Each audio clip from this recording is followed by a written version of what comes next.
ছানা চমৎকার বানানোর জন্য আমি পুর তৈরি করেছি। দুধটাকে ক্ষীর করে নিয়েছি।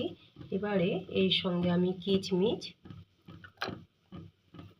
কাজু দিয়ে এলাচের গুঁড়ো দিয়ে আমি মিশিয়ে নেব। এবার আমি এটা মিশিয়ে নেব। এইভাবে আমার পুর তৈরি হয়ে গেছে।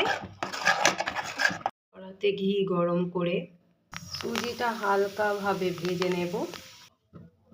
সামান্য একটু গরম জল দিয়ে এটা নেড়ে নেব। এবার এতে ছানাটা দিয়ে দেব, দিয়ে এটা মাখবো একটু খাবার সোডা দিয়ে আমি মেখে নেব। অন্য একটা পাত্রে চিনির রস করব। সুজি আর ছানার মাখাটা আমি এইভাবে গোল করে লেচির মধ্যে পুর যেটা তৈরি করা ছিল নিয়ে এটাকে মুড়ে দেব।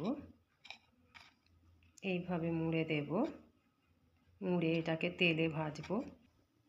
তেলে ভেজে নেব। চমৎকার ভাজা হচ্ছে।